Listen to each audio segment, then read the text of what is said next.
குரு வணக்கத்துடன் இன்னைக்கு class start பண்ணிடலாம். 8th ஸ்டாண்டர்ட் குடிமையியல், அதாவது சிவிக்ஸில் குடிமக்களும் குடியுரிமையும் யூனிட் 2. ஓகேவா? இன்னையோட டே 2 கிளாஸில் நம்ம எத்தனை குடியுரிமைலாம் இருக்குது அப்படின்னு நம்ம பார்க்கலாம். அதுக்கு முன்னாடி எப்பயும் போல் ஒரு ஜஸ்ட் கோ த்ரூ பண்ணிவிட்டு லாஸ்ட் கிளாஸில் என்ன பார்த்தோன்னு பார்த்துட்டு இன்னையோட கிளாஸ் ஸ்டார்ட் பண்ணிடலாம்.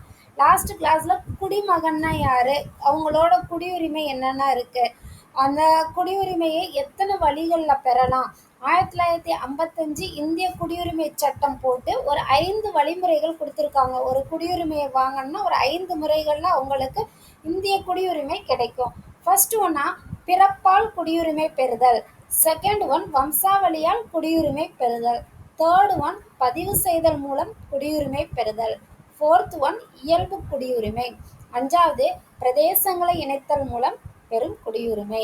தட் மீன்ஸ் எல்லாத்தையுமே நம்ம என்ன செஞ்சாச்சு, டீட்டெயில்டாக லாஸ்ட் கிளாஸில் பார்த்தாச்சு.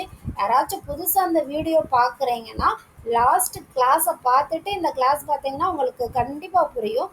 நம்ம ஆஸ் யூஷுவல் என்ன பண்ணலாம், நம்ம கிளாஸை கண்டினியூ பண்ணலாம். ஓகேவா? ரைட். இப்போ என்ன பார்க்க போகிறோம்னா இந்திய குடியுரிமை இழத்தல். நேற்று என்ன பார்த்தோம், இந்திய குடியுரிமையை பெறுதலுக்கான 5 வழிமுறைகள் பார்த்தோம். இன்னைக்கு இழத்தல் பார்க்குறோம். அதுக்கும் இந்திய அரசியலமைப்பு சட்டத்தில் எத்தனாவது பகுதினா 2வது பகுதியில் 5 முதல் ஒரு 11 வரையிலான விதிகள் கொடுத்துருக்காங்க. எதையுமே நான் என்ன சொல்லியிருக்கோம்னா இந்திய அரசியலமைப்பு சட்டம் படி தான் நம்மளோட என்ன செய்கிறது, நம்மளோட அரசு செயல்படும் சொல்லியிருக்கோம் இல்லையா? அம்பேத்கர் என்ன பண்ணியிருக்காரு, 1950 ஜனவரி 26 எப்போ இந்திய அரசியலமைப்பு சட்ட புத்தகம் வெளிவந்ததோ அதிலிருந்து எல்லா சட்டங்கள், நம்ம நாட்டில் நினைக்கிற அத்தனைக்கும் சட்டங்கள், விதிகள், நம்ம மத்திய அரசு, மாநில அரசு எல்லாமே படிச்சுட்டு வந்திருக்கீங்க. ஆனால் நீங்கள் 8th ஸ்டாண்டர்ட் படிக்கிறீங்கல்ல, கொஞ்சம் சின்ன குழந்தைங்கனால என்ன பண்ணுறாங்க, உங்களுக்கு ஆர்டிக்கிள் நம்பர்ஸ் கொடுக்கல. மற்றபடி இன்னி நீங்கள் ஸ்டாண்டர்ட் போக போக உங்களுக்கு விதிகள் கொடுக்க ஆரம்பிச்சிருவாங்க. முதலமைச்சரை பற்றி படித்தோம் இல்லையா, அப்போ அவங்களோட விதிகள் என்ன, அவங்களோட பதவி ஏற்கிறதுக்கோட விதிகள் என்ன, ஆளுநரோட விதிகள் என்ன, அவங்களோட அதிகாரத்துக்குரிய விதிகள் என்ன, எல்லாம் படிப்பீங்க. எத்தனாவது ஆர்டிக்கல் இதை சொல்லுது, எத்தனாவது அட்டவணையில் இருக்குது, எல்லாம் நீங்கள் படிப்பீங்க. ஓகேவா? புரிஞ்சிருச்சா? அதே போல் ஒரு குடியுரிமையை இழக்கணும்னா அது சட்ட புத்தகத்தில் என்ன, எந்த இடத்துல இருக்குது அப்படின்னு பார்த்தோம்னா, சட்ட புத்தகத்தில் 2வது பகுதிகள் நிறையா இருக்கும். அந்த பகுதியில் 2வது பகுதியில் எத்தனாவது விதிகள், 5 முதல் 11 வரையிலான விதிகள் இருக்குது. ரைட். அதில் ஃபஸ்ட்டு ஒன் குடியுரிமையை துரத்தல்.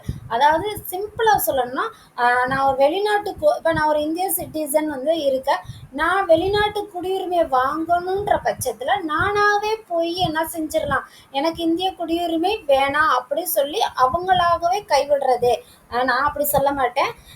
எனக்கு ரொம்ப இந்தியா ரொம்ப பிடிக்கும். இது என்னைய பற்றி சொல்கிற கிளாஸ் கிடையாது, படிக்கலாம் வாங்க. அதாவது அந்த யாரோ இருக்காங்களா வெளிநாட்டில், அவங்களாம் குடியுரிமை வாங்கும் பட்சத்தில் அவங்க என்ன பண்ணுறாங்க, குடியுரிமையை எனக்கு வேணாம் இந்திய குடியுரிமைன்னு சொல்லிடுறாங்க. நிறையா பேர் அப்படி சொல்லியிருக்காங்களா, பார்த்துருக்கீங்களா? மேபி இருக்கலாம். ஓகே. செகண்ட் குடியுரிமை முடிவுக்கு வருதல். இது தானாகவே முன் இல்லை எனக்கு வேண்டாம் அப்படின்னு சொல்கிறது. செகண்ட் சட்டப்படி அது நடக்கும். ஓகேவா? ஒரு இந்திய குடிமகன் வெளிநாட்டு குடியுரிமையை வாங்குற பட்சத்தில் சட்டப்படி அதை என்ன பண்ணுவாங்க, பதிவு செஞ்சு சட்டப்படி அந்த குடியுரிமையை முடிவுக்கு கொண்டு வருவாங்க. Second one. தேர்ட் ஒன் என்னன்னா குடியுரிமையை மறுத்தல். இது ஃபர்ஸ்ட் ஒன் தானாகவே வர்றது, 2வது சட்டப்படி வர்றது, 3வது கட்டாயமாக முடிவுக்கு வரும். கட்டாயமாக எப்படி முடிவுக்கு வருது அப்படின்னு பார்த்தீங்கன்னா, அந்த பர்சன் மோசடி பண்ணுவாங்க, தவறான பிரதிநிதித்துவம் அவங்க மேலே இருக்கலாம், நம்மளோட அரசியலமைப்பு சட்டத்துக்கு புறம்பா செயல்படுவாங்க. இந்த மாதிரி செய்கைகள் மூலம் என்ன ஆகுதுன்னா அவங்க குடியுரிமையை முடிவுக்கு நம்மளோட அரசை கொண்டு வந்துடும், அவங்களுக்கு குடியுரிமை கிடையாதுன்னு. ஓகேவா? அரசு ஒரு ஆணை மூலம் இதை இழக்க செய்கிறது. ஓகேவா? ரைட். இப்போ இந்த 3 குடியுரிமையை மறுத்தல் என்ன சொல்லலாம், இந்த 3 விதமாக குடியுரிமையை இழக்க நேரிடும். சரி, ரைட்டு. அடுத்து நாட்டுரிமைனா என்ன, குடியுரிமைனா என்ன அப்படின்னு பார்க்கலாம். நாட்டுரிமைனா அதுலேயே இருக்கு நாட்டு உரிமை, நாடு குட்டல் உரிமை தானே நாட்டுரிமை. நாட்டுரிமைனா நாட்டில் என்ன நடக்கும், பூர்வீகம், பிறப்பு, இனம், இது அதாவது பூர்வீகம். இப்போ நம்ம தாத்தா பாட்டி ஏதாவது ஒரு பூர்வீகத்தில், இப்போ தஞ்சாவூர்னு வச்சுக்கோங்களேன், தஞ்சாவூரை பூர்வீகமாக வச்சு இங்கே வாழ்ந்துட்டு வந்திருப்பாங்க. இப்போ நீங்கள் மேபி எந்த ஊரில் இருக்கலாம், சென்னையில் இருக்கலாம், இல்லைன்னா கோயம்புத்தூரில் இருக்கலாம், இல்லைன்னா எங்கே இருக்கலாம், மதுரையில் இருக்கலாம். ஏதோ ஒரு இடத்துல நம்ம இருப்போம். ஆனால் பூர்வீகம் ஒரு இடத்துல இருக்கலாம். ஸோ பிறப்பு ஒரு இடத்துல இருக்கலாம், இனம் ஒரு இடத்துல இருக்கலாம். எந்த இடம், எந்த பூர்வீகம், பிறப்பு, இனம் எது அடிப்படையிலாகவும் ஒரு குறிப்பிட்ட நாட்டினர் இயல்பாக பெறும் நிலை நாட்டுரிமை எனப்படும். எதை வச்சு? பூர்வீகம், பிறப்பு, இனம் இதை அடிப்படையா வச்சு நம்ம நாட்டில் நம்ம வாங்குறோம் இல்லையா, இயல்பா பெறுற நிலை தான் நாட்டுரிமைன்னு சொல்றாங்க. சரிங்களா? நாட்டு உரிமை சட்ட நடைமுறைகளுக்கு உட்பட்டு ஒரு நாட்டின் அரசாங்கத்தால் தனி ஒருவருக்கு வழங்கப்படுவது குடியுரிமை. குடியுரிமைனா சட்ட நடைமுறைகள் நம்ம சொன்னோம் இல்லையா, அரசியலமைப்பு சட்டம். அரசியலமைப்பு சட்ட நடைமுறைகளுக்கு நிறைய ரூல்ஸ் வச்சிருப்பாங்க. இப்போ நீங்க படிச்சீங்கல்ல, பகுதி 2 விதி விதிகள் 5-11 அந்த மாதிரி இருக்கு இல்லையா, அதுதான் அரசோட சட்ட நடைமுறைகள். இது மாதிரி உட்பட்டு ஒரு அரசாங்கத்தால் ஒருவருக்கு வழங்கப்படுது இல்லையா, தனி ஒருவருக்கு வழங்கப்படுற உரிமை தான் குடியுரிமை. நாட்டுரிமைன்றது நம்ம பிறந்த இடம், பூர்வீகம், நம்மளோட இனம் என்ன. இப்போ தமிழ்நாட்டில் பிறந்தோம்னா தமிழ் இனம், அப்படிதானே. தெலுங்குல பிறந்தோம்னா தெலுங்கானா, அந்த மாதிரி. ஓகேவா? மலையாளத்தில் பிறந்தோம்னா கேரளம். ஓகேவா? அந்த மாதிரி பூர்வீகம், பிறப்பு, இனம் இதோட அடிப்படையில் கிடைச்சிச்சுன்னா அது நாட்டுரிமை. சட்ட நடைமுறைகளுக்கு அடிப்படையில் அரசாங்கத்தால் கொடுக்கறதுக்கு பேர் குடியுரிமை.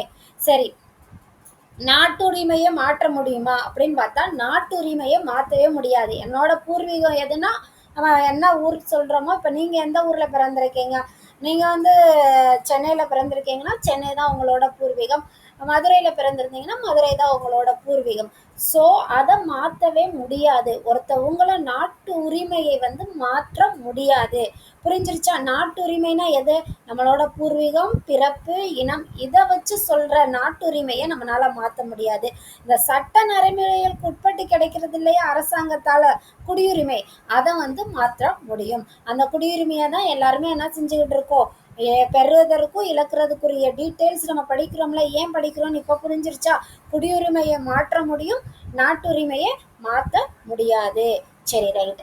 இப்போ ஒற்றை குடியுரிமைனா என்ன அப்படின்னு பார்க்குறோம்.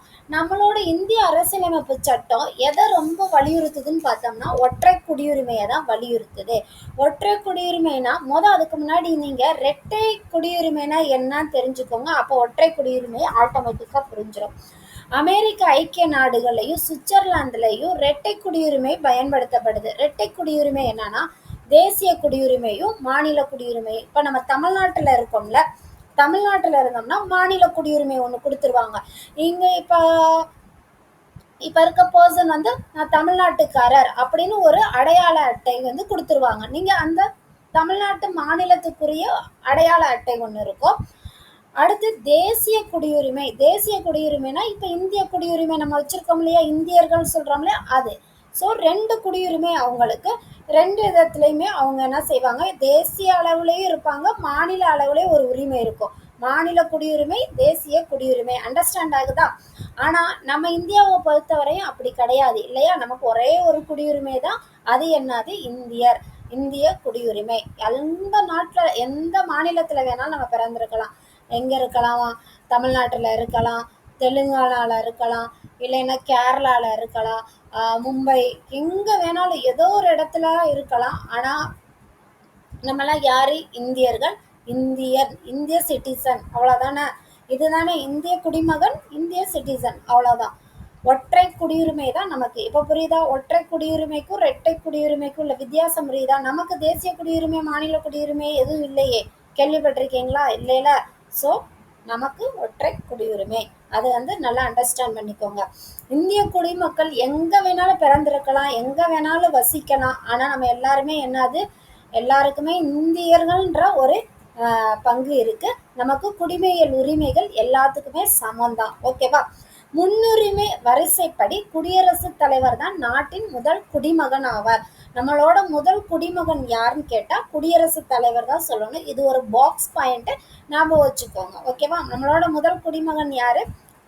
குடியரசுத் தலைவர். ரைட். இந்தியாவில் வசிக்கிறதுக்கு வெளிநாட்டு குடியுரிமை பெற்றிருப்பாங்களா? அவங்கள பற்றி தான் படிக்க போகிறோம். ஓகே. என்ஆர்ஐ சொல்லுவோமா? என்ஆர்ஐ நிறையா படிச்சிருப்பீங்க. நிறைய இடத்துல இவங்கெல்லாம் என்ஆர்ஐ கஸ்டமர் அப்படி சொல்லுவாங்க. ஸோ என்ஆர்ஐ மீன்ஸ் நான் ரெசிடென்ட் இந்தியன், அதாவது இந்தியாவில் இல்லாமல் வெளியில் இருக்கவங்க, வெளியில் இருக்க இந்தியன்ஸை நான் ரெசிடென்ட் இந்தியன் ஞாபகம் வச்சுக்கோங்க. வெளிநாடு வாழ் இந்தியர். வெளிநாடு வாழ் இந்தியர்னா என்ன அர்த்தம்? என்ஆர்ஐனா என்ன அர்த்தம் அப்படின்னு கேட்டோம்னா, இந்தியாவில் பிறந்திருப்பாங்க, ஆனால் படிச்சுட்டு வேலைக்கோ இல்லை படிக்கிறதுக்காக அங்கே போயோ இல்லை வியாபாரம் அங்கே போய் பண்ணியோ அங்கே வெளிநாட்டில் தங்கி என்ன செய்வாங்க, ஒர்க் பண்ணிட்டு இங்கே வந்துடுவாங்க, இல்லை இங்கே வருவாங்க. ஓகேவா? அவங்க இந்தியர்கள் தான். ஆனால் ஒரு வேலை மித்தமோ படிப்பு மித்தமோ ஒரு வியாபாரம் செய்கிறதுக்காகவோ அங்கே போய் அங்கே இருக்காங்க. புரியுதா? ஸோ இந்தியாவில் பிறந்தவங்க ஆனால் ஒரு வேலையின் மித்தம் அங்கே போய் வாழ்ந்துக்கிட்டு இருக்காங்க. ஓகேவா? அவங்க தான் வெளிநாடு வாழ் இந்தியர்கள். நாட் செட்டில்டு, அவங்க அங்கே செட்டில் ஆகலை, அவங்க தங்கி வேலை பார்க்குறாங்க. புரியுதா? தங்கி படிக்கிறாங்க, தங்கி வியாபாரம் பண்ணுறாங்க, வெளிநாட்டில் தங்கி இருக்காங்க. ஓகேவா? செட்டில் ஆகலை. ஓகே. அடுத்து BIO, person on Indian origin. Person on Indian origin, இந்திய பூர்வீக குடியினர். இந்திய பூர்வீக குடியினர், இதை பார்த்தோன்னே நமக்கு தெரிஞ்சிருச்சு பூர்வீகம்னா நமக்கு என்னன்னு தெரியும்.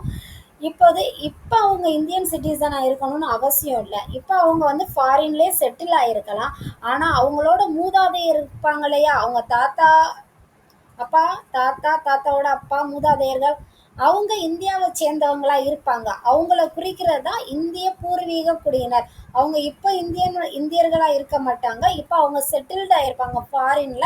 அவங்களோட குடியுரிமை வாங்கி அவங்க பிறந்தது எல்லாமே ஃபாரின்ல தான் இருக்கும். ஆனால் அவங்க மூதாதையர்கள்லாம் எங்கே பிறந்தவங்களா இருப்பாங்கன்னா யாராக இருப்பா? இந்தியர்களாக இருப்பாங்க. நிறைய சயின்டிஸ்ட்டோ, நிறையா இப்போ லைவ் எக்ஸாம்பிள்ஸு நிறையா பேர் இருப்பாங்க.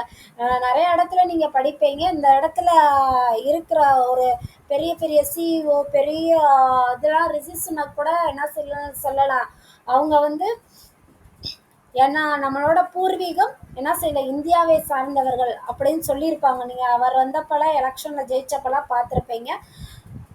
அவங்க பூர்வீகம் என்னது, இந்தியாவை சேர்ந்தவர்கள் சொல்லியிருப்பாங்க. அதுக்கு அர்த்தம் இதுதான், பர்சன் ஆஃப் இந்தியன் ஆரிஜின். அடுத்து தேர்ட் ஒன், வெளிநாட்டு குடியுரிமையை கொண்ட இந்தியாவில் வசிப்பதற்கான அட்டை வைத்திருப்பவர். Overseas citizen of India card holder, அதாவது அவங்க வெளிநாட்டு குடியுரிமை தான் வச்சுருப்பாங்க, அவங்க இந்தியாவில் இருக்க மாட்டாங்க. ஆனால் இந்த கார்டு வச்சுருப்பாங்க, இந்தியா கார்டு ஹோல்டர். அந்த சிறப்பு கார்டு எதுக்கெல்லாம் யூஸ் பண்ணியிருப்பாங்கன்னா, அவங்க இந்தியா வம்சாவளி, அவங்க தாத்தா பாட்டி எல்லாருமே இந்தியா வம்சாவளியில் இருந்திருப்பாங்க. அப்பாவோ மேபி யாரோ ஒருத்தவங்க இந்தியா வம்சாவளியில் இருப்பாங்க. அவங்க இந்த கார்டு வச்சிருக்கும் பட்சத்தில் அவங்க இந்தியாவுக்கு விசா இல்லாமலே என்ன செய்யலாம், வரலாம். ரொம்ப நாள் தங்கியிருக்கலாம். இப்போ விசா பீரியட் இருக்க வரையும் தான் இங்கே இருக்கும் இல்லையா, விசா இருக்க வரையும் தான் இருக்க முடியும். அப்புறம் வெளிநாட்டு பர்சன்ஸ் இங்கே இருக்க முடியாது இல்லையா, ரிட்டர்ன் போயிடணும்ல. அவங்க அந்த கார்டு ஹோல்டருக்கு அதெல்லாம் கிடையாது. அவங்க எவ்வளோ நாள் வேணாலும் தங்கி இருக்கலாம். ஆனால் அவங்களுக்கு என்ன அதிகாரம்லாம் கிடையாதுன்னு பார்த்தோம்னா, 2 அதிகாரம் தான். அவங்களால நம்மளை மாதிரி ஓட்டு போட முடியாது, செலக்ட் பண்ண முடியாது, ஓட்டு போட முடியாது. ரெண்டாவது, அரசு பணியில் அவங்களால என்ன செய்ய முடியாது, உள்ளே வர முடியாது. அரசு பணியை நம்மளோட இந்திய குடிமக்களுக்கு தானே, ஓகே, அதில் அவங்களால வர முடியாது. இந்த சின்ன ட்ராபேக்ஸ் மட்டும்தான். மித்தபடி அவங்களுக்கு எல்லாமே, நம்மளுக்கு இந்தியர்களுக்குரிய எல்லாமே அவங்களுக்கும் இருக்கு. ரைட்? ஓகே. இதோட இன்னையோட டே 2 கிளாஸ் கம்ப்ளீட் ஆயிடுச்சு. அண்டர்ஸ்டாண்ட் பண்ணியிருப்பீங்கன்னு நம்புகிறேன். நாளைக்கு டே 3ல பார்க்கலாம், இன்னொரு கிளாஸில், வீடியோவில். இந்த கிளாஸ் பிடிச்சிருந்துச்சுன்னா பாருங்கள், சப்ஸ்கிரைப் பண்ணுங்கள், ஷேர் பண்ணுங்கள், உங்கள் ஃப்ரெண்ட்ஸ்க்கு சொல்லுங்கள். நாளைக்கு இன்னொரு வீடியோவில் பார்க்கலாம். நல்லதே நடக்கும் நம்பிக்கையுடன்.